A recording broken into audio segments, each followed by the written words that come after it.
Tetapi kalau itu ada ceramah, ada diskusi, ada penyampaian pendapat, itu dibarengi dengan kemampuan teknologi yang ada, difungsikan teknologi yang ada, saya yakin proses pembelajaran itu akan semakin meningkat. Dan itu kuncinya ada di guru-guru kita.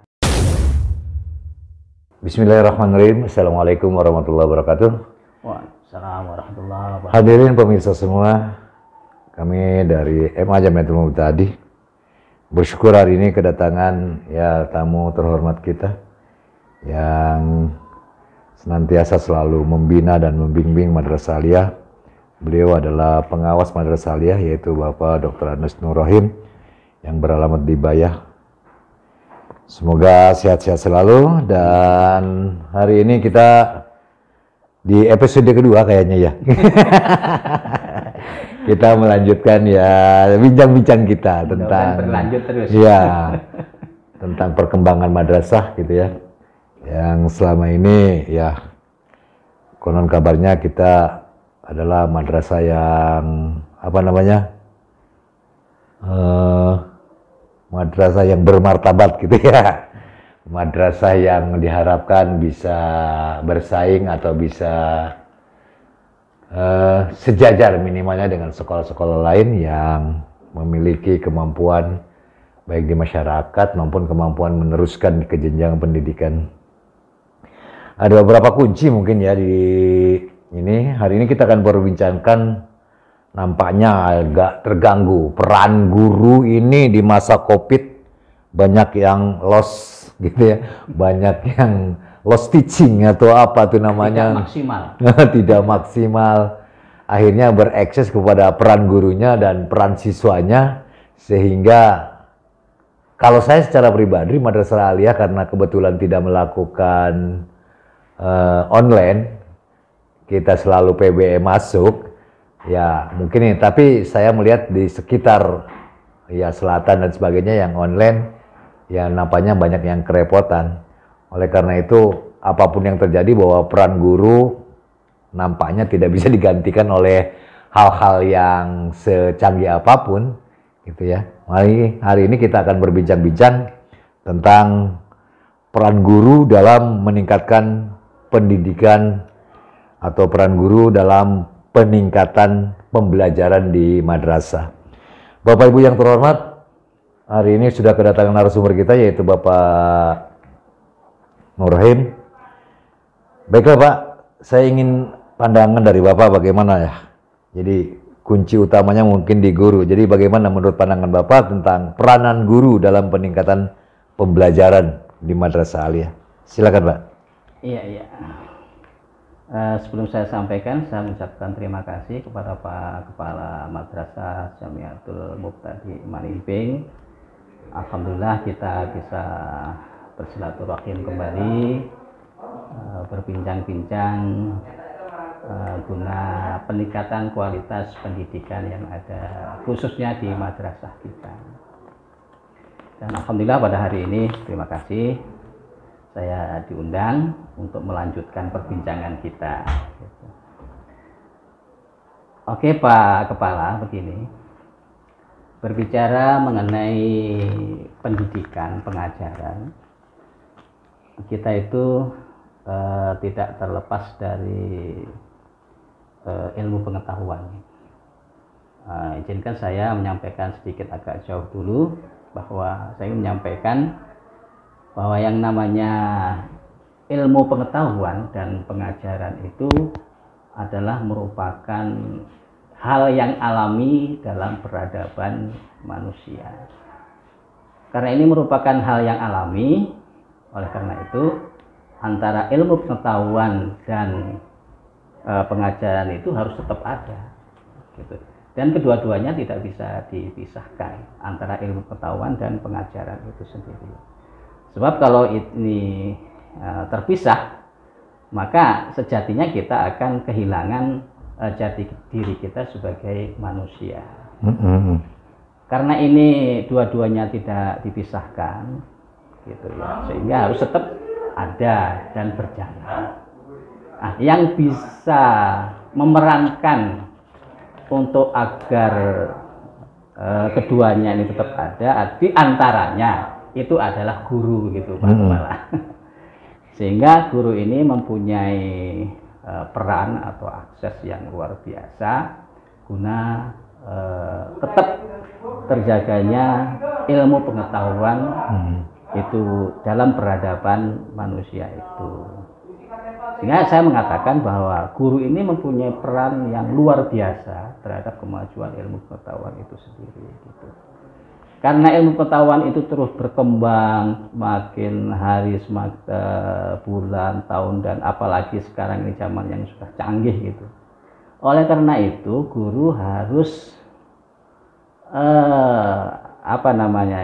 mengimbangi gitu ya, mengimbangi terhadap kemajuan itu sendiri. Kalau gurunya tidak mau mengimbangi terhadap kemajuan ini, saya yakin guru akan ketinggalan gitu. Jangan-jangan nanti sampai lebih pandai muridnya daripada gurunya. Karena guru punya peran yang sangat penting, sehingga harus tetap terus-menerus mengupdate diri, meningkatkan kualitasnya, meningkatkan pengetahuannya, apakah itu melalui jalur mandiri, membaca buku, atau meningkatkan kualitas pendidikannya di jenjang yang lebih tinggi, yaitu atau mungkin kursus-kursus dan lain sebagainya gitulah. Yang penting guru itu harus mengembangkan kualitasnya guna mengimbangi perkembangan zaman. Kalau tidak, nanti akan ketinggalan. Kalau ketinggalan, dampaknya apa? Nanti siswa-siswanya juga akan ketinggalan. Iya. Begitu. Itu yang pertama yang ingin saya sampaikan. Yang kedua, tadi saya sudah mengatakan bahwa peran guru ini luar biasa terhadap pengembangan ilmu pengetahuan.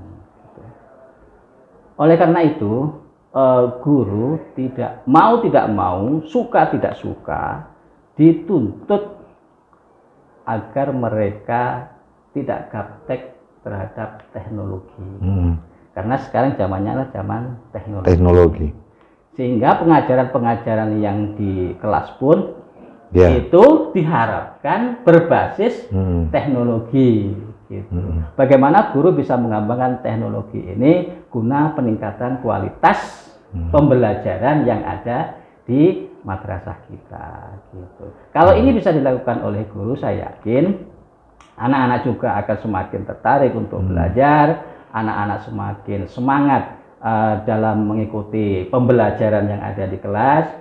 Bayangkan kalau misalkan guru hanya ceramah aja, membosankan gitu Pak Kepala, metode atau mungkin hanya diskusi saja. Tetapi kalau itu ada ceramah, ada diskusi, ada penyampaian pendapat, itu dibarengi dengan kemampuan teknologi yang ada, difungsikan teknologi yang ada, saya yakin proses pembelajaran itu akan semakin meningkat. Dan itu kuncinya ada di guru-guru kita. Guru-gurunya mau nggak meningkatkan kualitas dirinya. Dan kunci dari guru-guru ini adalah dari Bapak Kepala Madrasah atau Ibu Kepala Madrasah yang bisa mensupport mereka untuk peningkatan kualitasnya. Oke, luar biasa. Kita coba tadi tarik sebuah analisa lah kira-kira bahwa ada 3 serangkai antara ilmu pengetahuan, kemudian pengajaran, dan ditopang oleh gurunya, ya. Di mana guru yang senantiasa harus meningkatkan diri, banyak literasi, gitu ya, banyak membaca, ya. Harus update gitu ya. Intinya tidak gaptek, jangan up to date gitu ya. Jadi harus update, gimana bisa tahu yang baru kalau dia tidak bisa membaca yang baru gitu kan. Jadi literasinya harus ditingkatkan. Jangan merasa guru bangga dengan buku tahun 45 itu aja yang dia baca sehingga hafal titik komanya dan tidak menambah-nambah. Ya, yang dikhawatirkan lagi guru itu kalau sudah merasa pinter dan tidak mau belajar padahal sudah ketinggalan. Jadi guru tidak boleh gaptek intinya. Jangan senantiasa mengatakan alergi atau haram terhadap hal-hal yang modern, yaitu terutama berkaitan dengan ya HP dan sebagainya gitu ya. laptop dan sebagainya. Yang jelas ya dengan teknologi lah, dengan teknologi. Apalagi di zaman sekarang bahwa teknologi hampir nyaris semuanya menggunakan dan membutuhkan, ya. Bahkan saking membutuhkannya anak-anak kecil aja dikasih teknologi gitu. Itu mah karena malas kali ya. Dikasih HP aja sama ibunya, itu mah karena malas gitu kan. Saking ininya kan, ya. Jadi guru, makanya sekarang sesuai dengan gambaran Jepang juga sekarang mendorong ya dengan konsep IDN itu ya. Dengan IDN, makanya sekolah wajib punya website, punya ini, punya itu gitu kan. Saya rasa sangat-sangat bagus ya, program itu, dan moga-moga semua madrasah mulai mengupdate itu dan dikawal dengan baik. Saya lihat di kementerian, apalagi sekarang masih gratis ya. Masih dan itu gratis. nanti dampaknya luar biasa Pak Kepala. Itu nanti orang tua langsung bisa mengakses kegiatan-kegiatan atau hasil-hasil yang ada di madrasah. Itu luar biasa itu. Iya, guru semua bisa mengakses, siswa bisa mengakses, orang tua bisa mengakses, sehingga unsur kreativitas diharapkan muncul ya. Diharapkan muncul dari siswa-siswi kita. Baiklah Bapak-bapak, Pak Kepala, Pak Pengawas, kita lanjutkan. Ini saya suka angan-angan nih. Banyak nih guru-guru yang kadang-kadang merasa sudah hebat dan tidak mau belajar. Sebaiknya guru itu seperti apa gitu ya? Guru itu sebaiknya seperti apa yang diharapkan oleh madrasah sehingga bisa membawa anak-anaknya maju gitu ya? Maju. Dan anak-anaknya terlihat hasil serta kemampuannya diakui oleh masyarakat maupun secara umum dan secara khusus gitu. Secara khusus yaitu keilmuannya diakui oleh perguruan tinggi gitu. Coba mungkin gambaran dari Pak Pengawas, guru yang seperti apa sih yang diharapkan di zaman teknologi seperti ini? Ya begini, saya ingin mengapresiasi kepada guru-guru. Sebenarnya guru-guru kita itu sudah hebat, Pak. Sudah luar biasa. Mereka rata-rata sudah S1, S2, bahkan ada yang S3. Itu luar biasa itu ya. Dibanding dengan zaman 10 tahun ke belakang ya. Guru-guru kita itu peningkatannya sudah luar biasa gitu, dari sisi pendidikannya gitu. Tetapi ada sesuatu yang hilang. Nah, apa itu? Ada sesuatu yang hilang, ada ruh yang hilang. Jadi ruh guru, kalau saya katakan ya, ruh guru. Saya beberapa kali mengadakan wawancara kepada guru. Tidak saya sebutkan lah ya, gitu. Saya sebutkan siapa-siapanya. Jawabannya begini, misalkan ada pertanyaan begini. Gimana Pak? Bapak nyaman mengajar di sini? Oh nyaman Pak. Cuman ada tapinya ya, ada tapinya. Tapi Pak begini, ini saya masih honorer Pak, sehingga kesejahteraan saya ini kayaknya belum diperhatikan gitu ya. Oleh karena itu saya menghimbau kepada pihak terkait ya, khususnya pemerintah gitu ya, agar nasib guru-guru honorer kita itu diperhatikan gitu. Apalagi dengan ada isu-isu P3K gitu ya. Alhamdulillah mereka itu dengan adanya isu, walaupun baru isu, belum kejadian. Actionnya belum ada nih. Actionnya belum ada. Mereka itu sudah semangat gitu. Semangat. Jangan sampai semangat mereka itu kendor gara-gara isu ini nanti tidak kunjung-kunjung datang. Betul. PHP. Jadi itu apresiasi yang pertama. Sebenarnya guru-guru kita sudah hebat. Dari sisi pendidikan sudah hebat gitu ya. Seperti Pak Kepala udah S2 gitu. Nanti sebentar lagi S3 gitu. Insya Allah, amin. Itu udah luar biasa gitu capaiannya gitu. Jadi menurut saya ini ada sesuatu yang hilang, yaitu ruh gurunya gitu ya. Ruh gurunya yaitu keikhlasan. keikhlasan. Tapi memang bicara di zaman sekarang ini banyak orang mengatakan ikhlas sih ikhlas gitu. Tapi harus dibarengi dengan bolos. Take home yang sesuai, take home pay yang sesuai gitu. Itu. Jadi roh guru ini nampaknya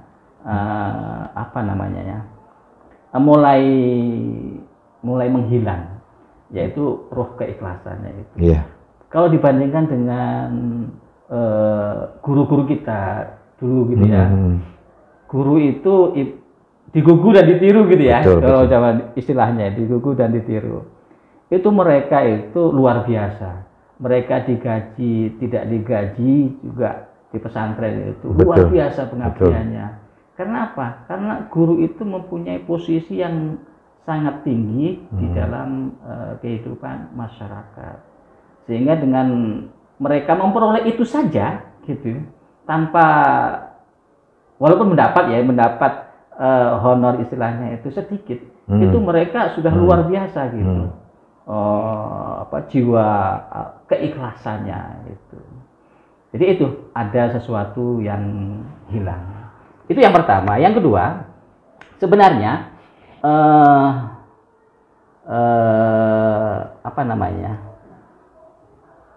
saya kurang setuju kalau dikatakan misalkan guru-guru kita ini kok, mohon maaf dalam tanda kutip, malas gitu ya.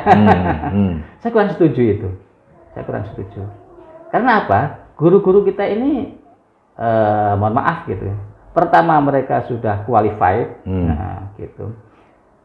Yang kedua mereka dengan dunia digital juga sekarang sudah mulai bagus lah gitu ya, sudah mulai bagus lah gitu. Cuma rata-rata gitu ya, rata-rata dari pihak, mohon maaf gitu ya, dari kepala madrasahnya atau kepala sekolahnya itu kurang mendukung gitu. Alasannya klasik, yaitu biaya lagi. Sehingga ini juga salah satu yang membuat semangat mereka itu kendor gitu. Betul. Waduh, ini sudah mengajukan ke Pak Kepala Madrasah, Ibu Kepala Madrasah, tapi tidak disetujui ini. Sehingga tadinya sudah semangat gitu, jadi kendor lagi. Iya. Karena tadinya sudah ikhlasnya itu sudah bagus gitu ya, semangatnya sudah bagus, tapi karena tidak ditopang oleh dukungan dari Kepala Madrasah, sehingga menjadi mengendur lagi. Oleh karena itu saya menghimbau kepada para kepala madrasah, marilah kita support guru-guru kita yang sudah luar biasa ini untuk meningkatkan kemampuannya, untuk mengekspresikan kemampuannya dalam proses pembelajaran di kelas. Dalam artian kebutuhan mereka dalam tanda kutip teknologi gitu. Ya misalkan akses wifi gitu ya, misalkan itu mohonlah gitu, mohon dipenuhi gitu. Ya, gimana caranya? Saya pikir itu bisa dimusyawarahkan dengan pihak komite atau dengan rekan-rekan guru yang lain. Gitu. Baik Bapak, bahwa kita tadi beberapa kehilangan gairah itu karena dipengaruhi oleh beberapa faktor ya. Jadi kata Pak Pengawas tadi, ruh ikhlas dan lillahi ta'ala ini pada masa sekarang agak pudar maknanya, sehingga mempengaruhi gairah-gairah untuk bangkit memberikan sedekah ilmunya kepada siswa-siswinya jadi kurang.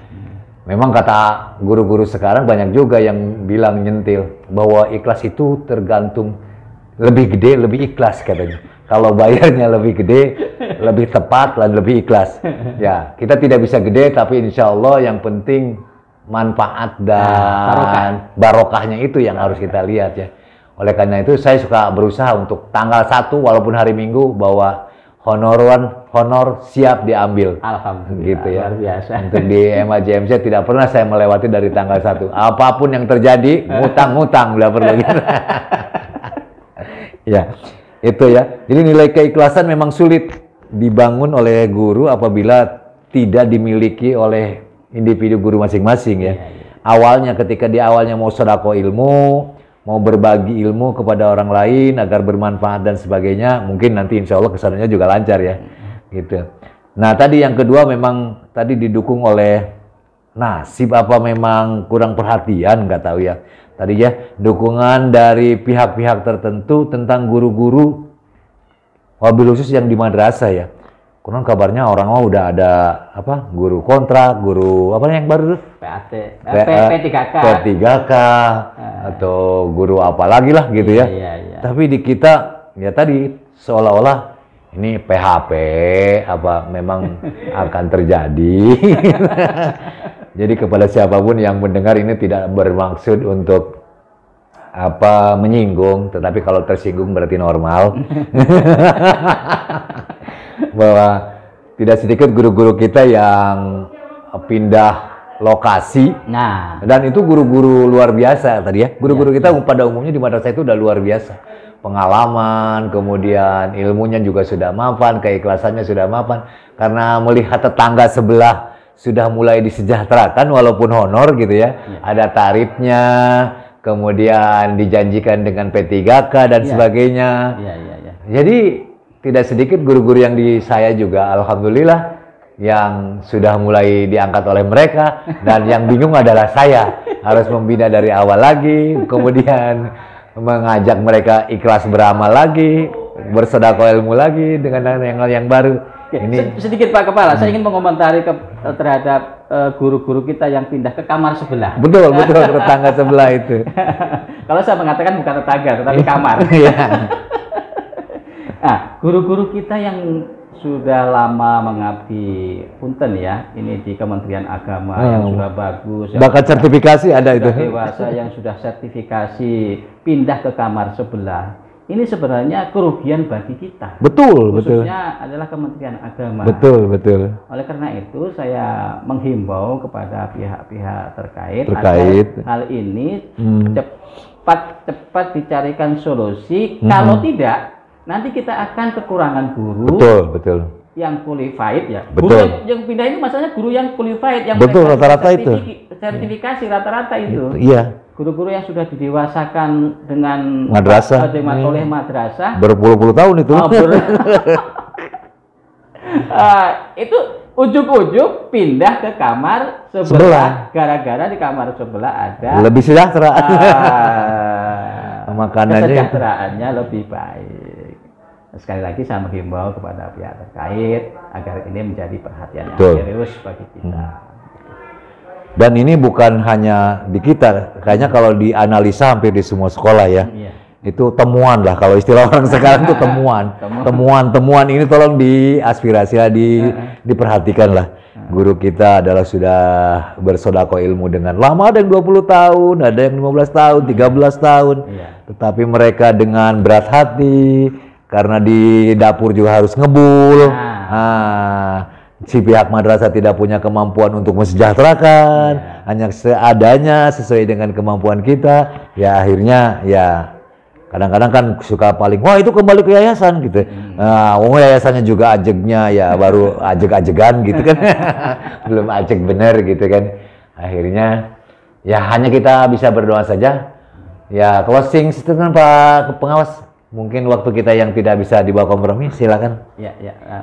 Begini, sebagai penutup dari pertemuan kita kali ini, yang pertama saya ingin menyampaikan kepada khususnya pihak Kementerian Agama agar nasib guru-guru honorer kita ini diperhatikan dengan adanya isu-isu pengangkatan P3K itu sebagaimana yang sudah dilakukan oleh kamar sebelah itu ya. Betul. Sebab ini kalau tidak segera dilakukan, tunggu kepunahan. Maka madrasah ini dalam tanda kutip bisa punah. Tunggu saja kehancuran. Karena akan kehilangan guru-guru yang hebat. Itu saja Pak Kepala. Terima kasih. Baiklah Bapak, hadirin semua para pendengar. Hanya sampai di sini pertemuan podcast kedua bersama Pak Pengawas Wilayah Selatan, yaitu Bapak Nur Rahim. Akhir kata dari kami Kepala Madrasah, Mohon maaf dari segala kekurangan. Selamat Hari Pancasila. Semoga Allah memanjangkan umur kita dan memberikan sisa umur kita yang barokah. Kepada guru-guru Kemenak yang belum diangkat menjadi P3K, bersabar dan berdoa serta berusaha menyuarakan isi hati melalui medsos atau apapun seperti yang kami lakukan. Terima kasih. Wassalamualaikum warahmatullahi wabarakatuh. Waalaikumsalam warahmatullahi wabarakatuh.